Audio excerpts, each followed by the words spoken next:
Hey guys, Infidel 1258 here. Hope you're doing well. Today I am joined by GuyfomAjax, the creator of Geeked Out Basketball as well as Splinter Coach, one of the apps that I talk about a lot and love for Splinterlands related data analysis. I've talked about it before, and by the way, this is not a paid promotion, just a friend come and hang out and talk Splinterlands, but this is an app I love, and so I'm always excited to hear from him around data analysis with respect to Splinterlands. We're going to talk about more of that today, what cards win and why in Splinterlands, which ones lose, and we can dive into that and like why a little bit. So brother, how you been, and what's new, and how is Splinterlands treating you these days? It's been great, and I have to say, Dwayne, to start, I'm very jealous. I see you have a 674 coach rating and a 516 win rate. Mm-hmm. I'm much lower on both of those two. I'm about a 473 win rate and a 617 coach rating guy. So Wow. you're outplaying me. Yeah. You know what it is though? It's the wild participation because, well, a lot of the time, every season, I realized recently is that I'm playing. Generally speaking, I'll be active in both leagues. Do you do that? Are you active in Modern and Wild? I'm 100% modern. Yeah, I have Max Chaos Legion and Max Rebellion, so I play it all there. So I think that's the thing that I've been recognizing recently is it's far easier to be high level good, maybe even you might say low level excellent across both leagues than it is to be top tier excellent in one league. To be the best of the best in Wild, those guys first of all, their talent is off the charts. Second of all, their deck is perfect, and that's what I'm hearing with you. You're saying your deck is excellent, but those players, man. Well, first of all, many of those top decks are scholared, and so those people are like professional Splinterlands semi-pro players this is what they eat, sleep, and breathe. And having spoken to some of them in the past, not recently, but in the past. Or heard some of them speak on what sort of expertise is required or how they reach the levels they reach. It's so clear that those guys go way deeper than the average bear. And you said to me before we went live that you have, I think you said 50 energy to rip through. And that tells me that you're not, this is something you love, but it's not something you do. You know what I mean? It's that there's a huge distinction between a guy who plays Splinterlands because he loves it and then a guy who plays it like this, like he needs to, like this is going to feed him. And I think that's what some of those top tier scholars are doing. And that's why I think probably even with your the perfect modern deck you just mentioned, you're going to get a worse coach rating because I'm going to go beat up on people in Diamond 3, 2, and 1 in Modern and in Wild each season. And then I make it to Champ 1 in Wild and Champ 3 last season in Modern. But yet I can come away from that having fought many people that are probably, you're not going to see them very often. And do you think that's part of it? That's making like my coach rating be much more higher than yours? I think that could be part of it, but I'll be honest too. I watch you. I think you might be a bit of a better player than me too. At the risk of sounding a bit too humble, but I kind of tend to get stuck in certain ways of playing sometimes, and I think that hurts my win rate a little bit. And I've noticed you like to mix it up, and you've got seems like you have a number of playbooks that are working for you. That is probably true. I do have a few different angles. What are some of the, unless you wanted to keep going with that train of thought, I actually want to hear what are some of the ways you're playing right now? Like what are some of those go-tos that you're looking at? What are some of the things you feel are totally repeatedly working, maybe others that aren't seeing? Yeah, well, should we jump in? I think maybe the best way to do that is to show my stats. Sure. And because that's kind of like a great way to drive the discussion. So let me know when my screen is displaying. Okay, I have you on. I have your screen featured, but it's looking at the Discord right now. Or you're looking at my screen. I see. You're looking at my screen right now, and so. Oh, I see. Okay. So when you pull up whatever you want it to show, it will be shown on my end. Oh, I pull it up. Like if you open up Splinter Coach on your computer. Is that what you want to do? Yep. Yeah, and then it'll show up on mine. I have it displayed on my computer right now. Is that showing or not? Oh, you did. So that tells me that you clicked on window so close your share screen. Okay. And then change window. Okay, that's okay. Reopen the share screen, and then okay. And when you share screen, it says I see. Yeah. You want to give me your full either. I think the way I did it is like I give you my full screen so you can see everything. There we go. I got Splinter Coach. Perfect. I got the whole window now. Hang on, let me full size it. Okay. Yeah, we can see what you see. Okay, so one of my favorite features of the tool is I really like to look at current month because that shows me what I've been doing recently. And if you take a look here, you can kind of see I'm leaning pretty heavily into the Rebellion Legendary Summoners, particularly. This is my top this month in terms of total wins. So you can see Tofu is an all-star. And I think Tofu warrants its own discussion because it's been such a strong card for me. I'm not sure how it's been for you. But then what I'm also seeing too is my top performing summoner from the Chaos Legion set was always Immortalis. And it was always very significant above everything else. And he's still continuing to perform very, very strong. Yes. Yeah, so I'm curious, do you perform that well with Immortalis as well? And if so, has that been holding up or are you seeing something a bit different? Yeah, with respect to Immortalis, I happen to know my data isn't that good.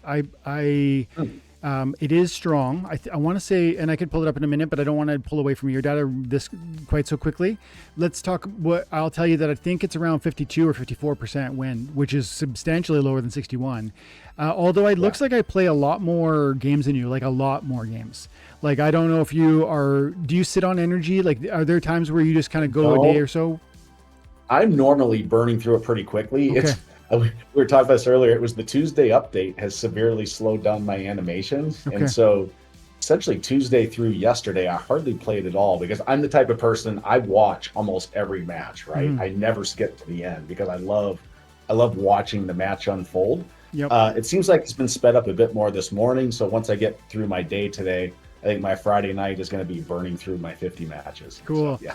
So yeah, I'm genuinely. I need to stop for a second and before we go further, and Jimmy, and just say to the people that are going to watch this later, I am genuinely like bugging out in excitement as I look at this data. And maybe some people think, oh, data boring. I love this, and it's why I love Splinter Coach, because I actually genuinely love Splinterlands. I've been playing for 6 years, and to be able to pull on threads of understanding and comprehension to go like a layer deeper and see like how things are happening or why they're happening or why they're not happening. Why is it not working that I'm using, why don't I have a 61% win rate with Immortalis? I think it's around 54% with my team. Or why do you have a 15-9 record with Kelia? To me, Kelia always is a 4 for like across all of my time with her is a 47% win rate. And so, yeah, these are small numbers. This is current month only, but man, those are great win rates. And so that immediately starts me on two totally, like, we could go down to Immortalis, we could look at Kelia, and there's so much more here. That's just scratching the surface. But the thing I'm seeing is like the questions that are running in my mind are, how is it so different? Am I missing certain cards that you have that are just blowing up the efficacy of Kelia or Immortalis? Or am I totally clueless about what I already have and I'm not unlocking a certain piece of power that you are? And that's how this sort of data can be so attractive and exciting. And if we could, I'd love to actually go pull on the Immortalis thread a little bit. Like what do you, because I know I'm not that high. What are you doing that's working for you so well there? Yeah, so I found a few use cases for Immortalis. And one quick note before we jump there, sorry. One thing I found too is the month data is very, very fun, right? Because Kelia 59 this month. And I look at this every day, right? I love looking at stats when I play games. But if you do look at my Kelia overall, I'm closer to you, right? Still a 480. Okay. So I think I'm still, I think this might be just sort of like a bit of a outlier month, but we shall see. That's the beauty of this. And if it is an outlier month, what has been, because that's the other piece too. If it's that when you pull it down to current month, you start to, maybe there are certain partnerships that you've been running or that you weren't running before, right? That's interesting. Yeah. Well, then that's the beauty of Splinter Coach is it tracks so many types of stats. So my theory, and we can actually validate these theories, but first of all, I do know that with the introduction of all of these other summoners who I'm using so much now, right? Like Tofu and Elias and Cryptic and Darth Squirrel, Kelia just gets played less often, right? Whereas before these Rebellion Summers came along, I kind of feel like Kelia, Quicks, and the and the legendary Chaos Legion summoners got played a lot, like a Mhm. lot. And then part of so first of all, my first hunch with Kelia is I tend to use water a lot in low mana battles. And so I'm wondering if I'm just able to lean into what she does best a bit more often and stay more focused so we can look. I guess not, 479 win rate and low mana. So that's not it, Mm. Yeah. So it's in, and then I kind of try to look down here for little clues as well, too. I think my sample size with Kelia is so large, it might be tough, but actually, there is a system I like to play with Kelia, which involves Musa, Celine. You Mhm. know how Musa has Shatter, right? Yep. And I think Musa has a 4 speed. And so I have gotten a little thing into play with Kelia where you play Musa in a lineup where she's firing first and she's Yes, shattering the totally. armor. Yep. And then you come back with I like to put Tidebiter in there and the true striking, or not true striking, but a couple of the strong archers who are slower, Yes. like Murdhamp here, etc., and Yes. then even Zenith Monk. But it's like get Kelly in there to strike first, shatter the armor, and then let the melee and range monsters go in there and just eat away at the tank has been a pretty successful strategy with her. Yeah, I do that too. I really like the Musa Saline, and I definitely use that as well, especially because it's magic. It'll fire faster, even 4 speed. And Tidebiter on the same screen here, Tidebiter is that reach monster on the left side. It has 4 speed, but melee will fire after magic is already fired. So if you're going against like a chaos, what's that one? The The Kulu Legionnaire, Swim or Hunter. Yeah. yeah. Yeah, there's probably like 5 or 10 real significant, even Demon Shark, a really significant monster with like 8, however many armor on turn 1. And you just go ahead and delete those. Musa Saline is paid for, that 3 mana is ridiculous if you can shatter 4 plus armor on the first turn against your main opponent. Yep. And I find that strategy to be a bit more effective in low mana battles because one risk, especially when you're playing against water, which obviously if Musa is on the table, you are potentially, is water has pretty strong opportunity with Deep Lurker, Mm-hmm. and then also in Gladiator if they get Isgald Yes. rolling as well too. So that will erase Musa pretty quickly if that's happening. One other thing on that talking point around Musa, it's interesting I don't know if everybody thinks about it this way, but whether you look at Kelly Frendel or whether it's Lux Vega or, whoever else gives armor, there's many summoners who give armor. Shatter is so effective, especially when it's magic, because magic is going to hit, unless you're running into void armor. The hearts of your opponent will be struck by a magic, and simultaneously you'll shatter 1 armor because Kelia Frendel is adding 1 armor, or 5 or 10 armor, because that's increasingly there's more and more monsters that have those big armors. But I'm saying Musa Saline with 1 damage output, I think she has 2 damage, or he has 2 damage output at the highest level, but think of it as 3, because so often you're going to at least get 1 armor, and as you're going to hit the heart for 1, or you're going to hit the hit points for 1 or 2, whatever your magic damage output is, and then you're going to also shatter probably 1 plus armor. So it's actually way more effective. And initially I didn't see that reality. I kind of thought, oh, Musa Saline's a little bit, but that shatter is so significant, especially when it's a magic shatter. Yeah, and the other benefit of a magic shatter as well too is magic, unless it's reverse speed, magic goes first, right? Mm-hmm. And Yeah. then it's ranged, and then it's melee, and so it's the perfect setup to be Mm-hmm. executing a fast shatter. Mm-hmm. Should we jump back to Immortalis real quick? Sure. My Yeah. favorite subject. Yeah. Yeah. So You've again, talked here's about my him. lifetime win rate with Immortalis, Okay. which is still pretty strong, but you can get a pretty quick sense for the obvious plays with this summoner when you look down at the most played with down here. Mm-hmm. And it's really this combination of the slip spawn, right? Mm-hmm. And I think when you give the slip spawn void from Immortalis, and then you also consider that it has taunt, or I'm sorry, force field, that's a pretty big deal. And then when you start triaging it with this card as well as the Spirit Hoarder, and then if you get that I forget it, the Olaf Dampier, I think that is the other triage monster in Earth. Yes. That combination is super powerful and it works really well. And then to me, this is probably going to be an obvious play for a lot of people, but obviously, just to show the stats, Wands out with this monster is, look at that. It's unreal. Yeah. It's a 675 win rate with over 350 matches played, which Wow, is that's wild. crazy. Yeah. Yeah, and And that's so it's funny. I've seen some people experimenting with wands out and trying some new things, especially with cryptic and delivering poison and that type of stuff. But at the end of the day, I still think Immortalis is almost always going to be the play with wands out. yeah, yeah. No, I hear you, and you're like clearly the data that's tried and true. 675 on ones out. I am one of the people that kind of try to move away and explore. I constantly, this is a thought I think about Splinterlands regularly, that the meta as we understand the meta within Splinterlands is what we have unlocked thus far. And what I mean by that is, for instance, Immortalis within Wands Out is pretty standard meta, within when available and when that rule set is present.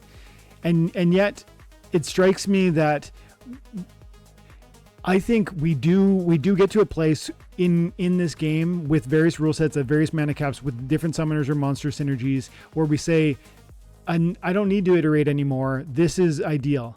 And I think often what we believe to be ideal is it's always on shaky ground because there's new cards coming, and those new cards introduce new synergies or unlock new, strategies that you wouldn't have previously thought about. I don't have an exact example as to how that would, prove that would be real with Immortalis. But what this thought leads me to do is, even when I know something is the best, quote unquote, the best, for instance, Immortalis and Wands Out, I will refrain from it in many contexts just to iterate, just to try, just to explore, just to have fun. And it probably loses me some games, but I do think that's actually how the meta evolves. It's not by, well, somebody showed me this other play and it works 67% of the time. It's actually by desiring to win 68% of the time, right? That's the attitude, like 67 is great. Can I finagle an extra percent? And often those are going to leave the dead ends, those strategies or those explorations, but it's fun to try. And when I look at things like Immortalis, that thought always comes to mind because everyone thinks that with Wands Out.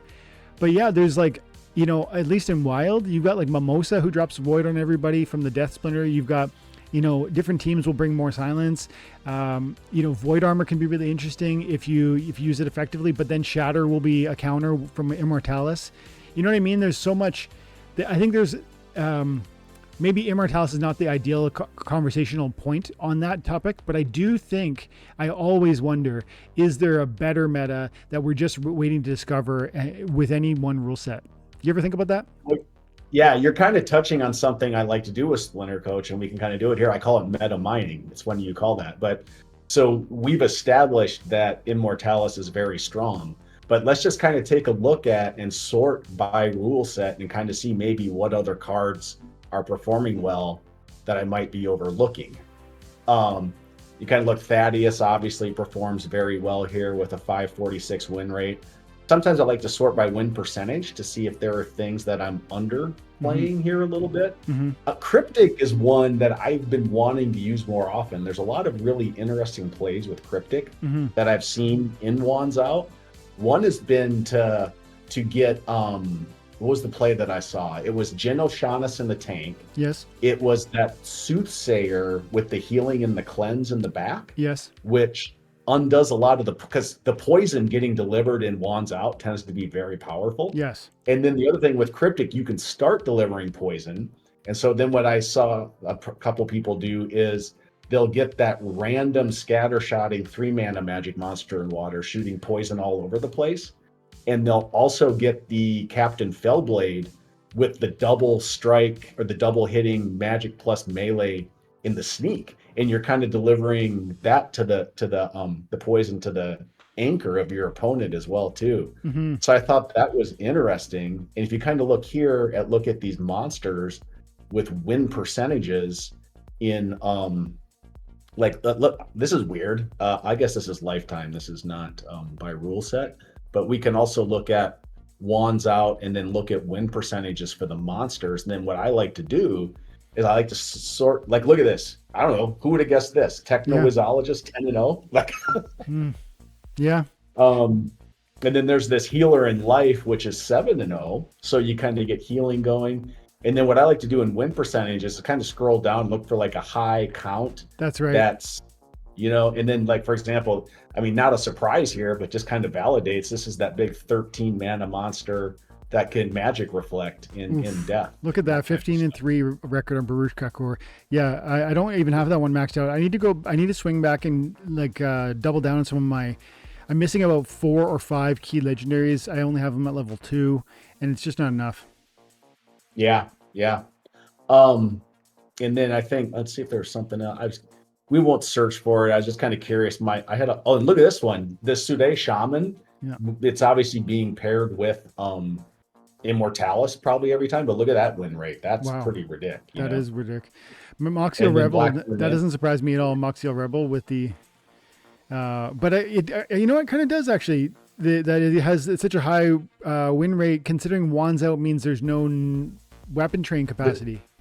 Yeah, there's no non-attacking monsters. My hunch is this might be happening a lot in Wands Out, and then maybe when there's also, and maybe it's Little League or something like that, but who knows? Blackmore Nymph there, hey? 112 wins, 34. And is that a 3 mana monster? I can't quite see it. That's a 3 mana, and this is another validation to how powerful poison is in Wands Out, because obviously Blackmore Nymph can't be poisoned, right? And so it kind of shows you're going to win a lot with that as well. So cool. You know what? This is really interesting, but I want to circle into some of the Rebellion summoners because I don't have Tofu, and I know that you do, and I would love to better understand like how I see it, of course, and I get beaten by it with people have Grimbard and Smith. They have, who else? You see Venka. You see people who have Tofu have all the bells and whistles, but I don't know. Like I part of me wonders. Is Tofu a 70% win rate summoner, or those people that are winning that high, are they the ones that just have all the bells and whistles? And so then if you have a level 8 Grimbard and Smith, that sets you in big time apart from me who has like a level 2. What are your you love it. You post on X about it, but you guys should check out Geeked Out Basketball on X, and you can see him post regular stuff about this. It wins a ton. Is Tofu as good as everybody says? Is it the best summoner in the game? What do you think? I personally think it is. I have a 720 win rate with it, which and with a pretty large sample size by this point. And I think maybe you and I can do a little bit of digging here as well too, because these are my individual monsters records under Tofu. Yes. Look at this. Like Stitch Leech, like holy cow. Like where's that coming from? And Vanka, and then Grimbar Dune Fighter makes sense because there's a chance you're going against Tofu as well. And so to have the reflection shield and avoid the thorns, I think is a pretty big deal. Is the Stitch Leech, it's just speculating a little on that one. That must be the scavenge that's helping counteract the thorn damage. Must be the scavenge. And I know sometimes, especially in guild brawls, I like to, with Tofu, I like to get a heavy sneak lineup going because you get the gobs, or what's her name, the double striking sneak monster from Earth going. Yeah. So I like to stack that between Stitch Leech, the Dumaki Exile, the Uraeus, and then the double striker from Gladius card as well. Mm-hmm. As I look at this, one thing little suggestion, it would be amazing if we could minimize the coach rating window and double down on the size of the monster window, because I can see it, but it would be bigger and more clear, and that would be probably not that much work, I would imagine. I like that, and you're right, because this is where most of the information or the interesting information is. So yeah, we're looking at we haven't done any updates to Splinter Coach in quite a while. And then my dev and I have been talking. I think we want to add some new functionality. And so I think, maybe squeezing this in a bit, it won't be very difficult to do it all. But and maybe we can display more than 6 above the fold somehow as well. It's I'm seeing interesting things here with these. Hang on, what did you just change? You win percentage? Or now this is total wins. So this is who I use the most. And at least for me personally, I'm curious if you are seeing this and then other people in your community who play a lot of Tofu. But I find Tofu, I just get the best offensive monsters going. Yeah. right? Like, look at this, like Jared Scar, and these are probably going to be melee attack from anywhere types of things. Even though the other interesting thing about Tofu is you've got some pretty strong flank monsters in both life and earth. So you can kind of like sit these just, I call these the Ray Allens, like if you're into basketball, Yeah. like just pure offense, Yeah. right? Just pure offense and whatnot. And if you can camp those back at the, get them flanked and camp them back in the reach, that becomes super powerful as well. But even like Rudemancer Flory, amazing offensive monster, Regal Hmm. Parrington, like all of these win rates. And then the other big play too is you can supercharge your best offensive monsters with Izzyar, Yeah. with the So much is going to change in the very near future as we roll away from Chaos Legion. Like as you look at these top 10 cards that you're using under Tofu, Jared Scar, Pellicor Conjurer, Regal Parrington, Floormancer, Rumancer Flore, Izzyar, and I think there were a yeah, couple others. Adelaide Bright, like how they're almost all chaos cards. The yeah, meta is going to evolve so dramatically in the next 90 days or whatever it is. yep. Yeah, trust me, I've thought about that a lot. I'm wondering if I'm going to become a wild player. I weirdly, maybe it's not weird. I'm sure a lot of people feel this way, but I just have a lot of personal affinity for the Chaos Legion set because I know that was the main set when I joined the game.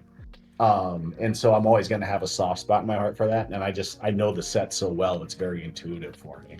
Jamie, And by the way, I was saying earlier about flank, check that out. Silver Fighter under Tofu yes, as an 800 crazy. rate, I Yeah. have that level like 4 or something. I need to get it up to where it gets the second protect. Do you want me to just run through some more stats for folks and Sure. Perfect. Yeah. yeah. What We want to keep our party particularly, I'd love to hear you comment more on what you're seeing with respect to Tofu, the impact, the synergies, the monsters. Just for my own personal curiosity, I'm asking the question: do I need to get this card? Is it really worth it? And so I'm gonna deep dive on everything you say. Thanks, pal. Yes, you should be getting the card. So we can just kind of maybe do a deep dive on Tofu specifically. So if we kind of go to overall, and then we'll take a look at lifetime. I should actually go to current month. So you can see this month I have a 688 win rate with Tofu. Overall, it's still at 709, and that's playing over 200 matches at this point. Wow. And then again, these are the most played cards. If you take a look from a mana cap perspective, Tofu is not much of a low mana, which makes a lot of sense, right? Mm-hmm. But if you start to get up a little bit more, look at this in the 20 to 29 range. That's still low too. Yeah. Well, the thing that I think that's interesting is I think when you get into the 20 to 29 range, you've got enough other mana that you can use a 7 mana summoner, but then your opponent is most likely going to be playing monsters that have less health. Yes. Which I think makes Thorns even more effective. Interesting. And is going to make it stronger because there's still strong win rates as we go through the rest of this. Yeah. But 763, I don't think unless 40 to 49 too, Wow. right? So that's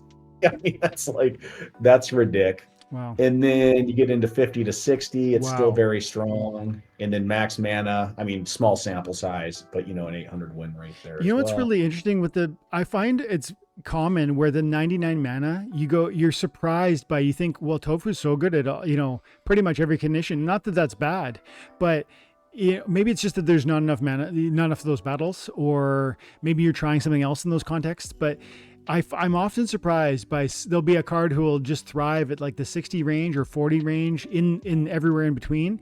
And then at the 99, they'll just be kind of okay. Yep. Well, it's interesting. If you look at my most played summoners in 99, it's not going to surprise you. Lily's my top one. And then the top 3 are all dragon, which makes sense because that's where you're going to have the most high mana monsters. And so you want to be bringing them into the fray. Quix has the lowest win rate, which again, really shouldn't surprise you. I do find this interesting because my intuition tells me with Arcane that the double ambush is going to be less effective in 99 mana because you're going against monsters that you're not going to be able to eliminate in the first, with the double ambush. Yeah. So, yeah. I'm not seeing Nidhogger there. Do you have Nidhogger? And if so, where does that fit in your Sorry, which one is that? Nidhogger, the new dragon. So I just very, very recently maxed that card. So it's probably in here somewhere, or maybe I haven't played it in the 99 yet, which is nuts. Yeah, because Yeah.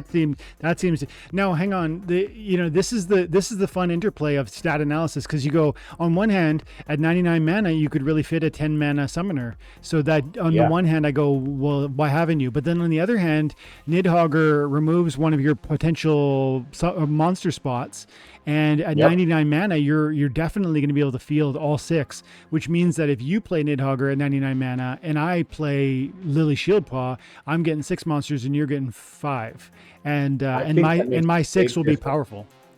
Yeah, I think that makes a very significant difference. That's a good insight.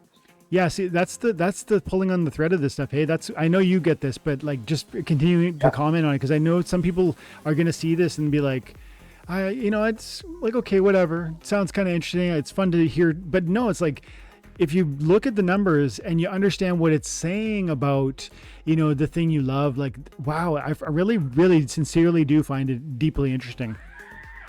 Same. And then again, I'm a stat geek, right? I think the Mhm. first time you ever had me on your show, we talked a little bit about I was the kid who collected baseball cards and just would study the stats on the back of them. Like I could tell you Pedro Guerrero's batting average for like his last 8 years when I was a kid, you Mhm. know? So I just love going in and pouring through these numbers Yeah. and everything else. Do you? But Um, I want to see Nidhogger. I know he's not. You haven't played him under 99, but have you played him under any circumstance at this point? And yeah, what's that let's looking jump like? in. So I've played him very sparingly, only because I've not had him that much yet. But we'll discover this together. Let's see. I'm okay. So 8 times. I'm 5-3 with him. Yep. And let's see what I'm using him most with. So like, okay. I mean, to me, this isn't a surprise, right? Archimus in these large mana cap battles, absorbing damage with force field is a big deal. Yep. And then, I mean, I don't know. Do you draw anything from this? I'm Yeah. guessing I might be doing something with a weapons trainer. Yeah. The one thing I'm seeing that I identified as valuable as I've been playing him, and I've been enjoying him. I did an hour and a half rank video the other day where I rented Nidhogger and ran with it for like 20 games and fit it into every situation I could possibly make. And the Rush Townsend is a very effective combination because ambush, because the big bomb damage, the 5. So you go blast and you're going to do 5 and then 3, or you go execute, and that, which is even crazier because it's got piercing.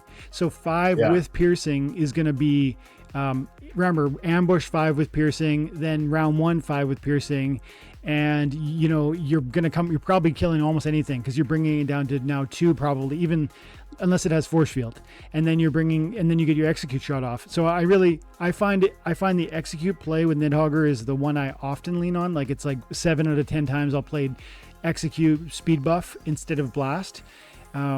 I also find this is very valuable. This is one of the This is a match that I've been thinking through. This is a summoner I've been thinking through for wands out because blast damage, wands out, or even back to basics. Where is it back to basics? The one where you get no different rule. Yeah. So magic is often played in both of those situations, and often Immortalis is a choice as a choice in those mechanics. But I just played one today where I won with Nidhogger doing blast and magic in modern. Actually, I'm going to pull back from your screen share. I'm going to show that match right now on my screen. Nidhogger here earlier. Now, mind you, it's only Diamond 1, or where am I? 30. Yeah, Diamond 3 or. Anyways, let's see what we see here. It was back to basics, cripple, and everything had to have 3 or more damage. And I put blast on the back line, and these things just, I'm just crushing. And, he's got good amount of damage output. He has more damage output than me. He had more hit points than me. I didn't feature it exactly, but he had 12 hit points on his main tank. I think 10 hit points on his secondary tank. I think I had 7 hit points and then like 9. So I had way fewer hit points, but every one of my backline magic monsters, like he's got 12 hit points here, he's got 10 here, 7 here. I'm in trouble if I don't have blast. But I do 4 here and 2 here, I think, and then I do 3 here and 2 here, 4 here and 2 here, and it's too much. And with this mana cap of the 39 range, Nidhogger is on one part of people probably says, It's too much summoner for that mana cap. But interestingly, there are, it's again, in these middle mana cap ranges, you can't necessarily field a full 6 squad because you don't have necessarily enough mana anyways. And so you're not really sacrificing a spot. That's one, you're now negating one of the debilitations that Nidhogger brings, because you weren't going to field 6 anyways. And then the blast is just so crazy that it can. So I don't have it figured out per se, but actually I'm going to look at my Splinter Coach data and see Nidhogger. So I'm only 12 and 14 with Nidhogger, which isn't necessarily like a shining jewel, but I'm still figuring it out, and I've only rented it really twice. I'm rented again today, so maybe I'll get back to you in 24 hours, 48 hours after I test it out a little more. But when I play it, I'm getting, this is what I was featuring, like bringing out the double strikes. Now look, it's only 2 and 5 with Carnage Titan, so maybe that was a mistake, but I was using that a lot. 5 and 4 with Chaos Dragon, and that with an execute is so crazy. And And then this one too, I found very effective because you can give, if you're going to bring Chaos Dragon, you can bring Drybone Raider, and you can give, you're going to choose the execute +2 speed. So you're going execute +2 speed on Chaos Dragon, which works really effectively, powerfully because of the blast damage that's already intrinsic, because of the big damage that it already brings. And the speed is nice, of course, plus the execute procs on that magic damage.